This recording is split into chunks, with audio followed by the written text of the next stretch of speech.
د نبی علیه السلام د عمر 40 کاله پوره شوي وو. رسول الله صلی الله علیه وسلم لا تر څو د ابو طالب په کور کې اوسېده.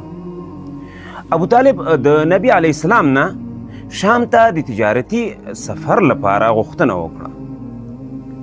رسول الله صلی الله علیه وسلم ورسره ومنله، لیکن د دوی سره پیسې نه وې موجودې.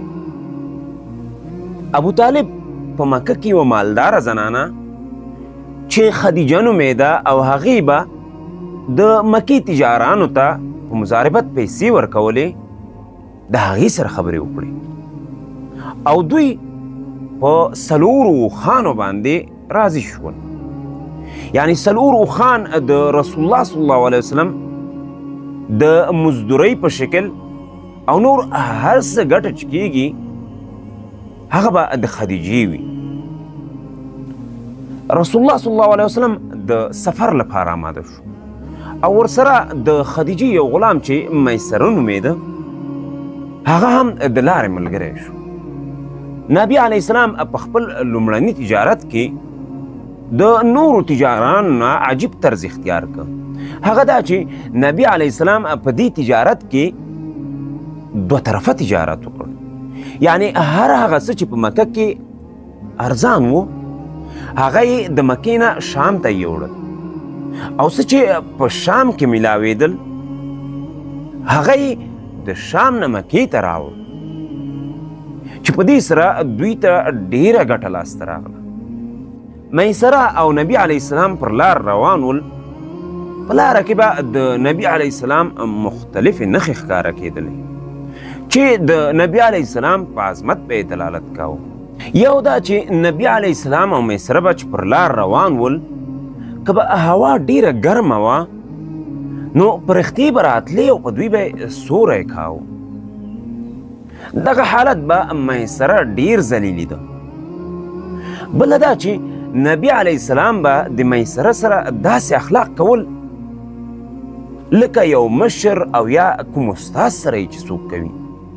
د عربو عادت دا و چې د غلامانو سره به یې اکثر وخت ډیر بد اخلاق کول او دوی ته به یې ډیر په سپکه کتل.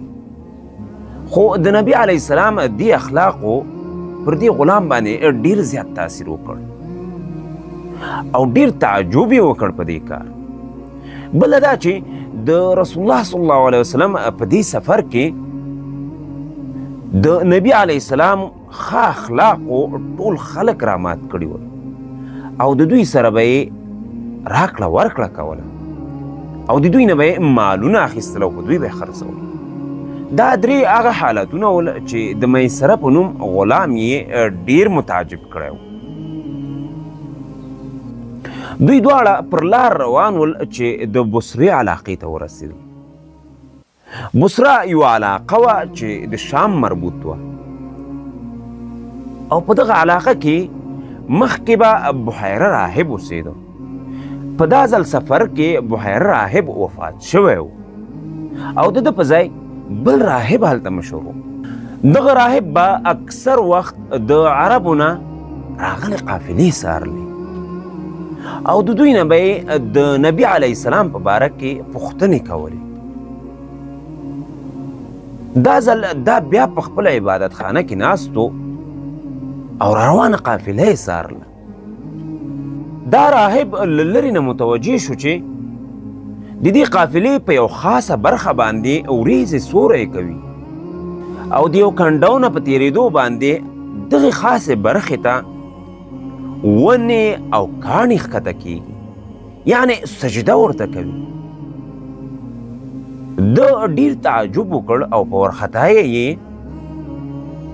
نبی علیه السلام او میسره پیدا کړ او دوی یې خپلې عبادت خانې ته راوغوښتل.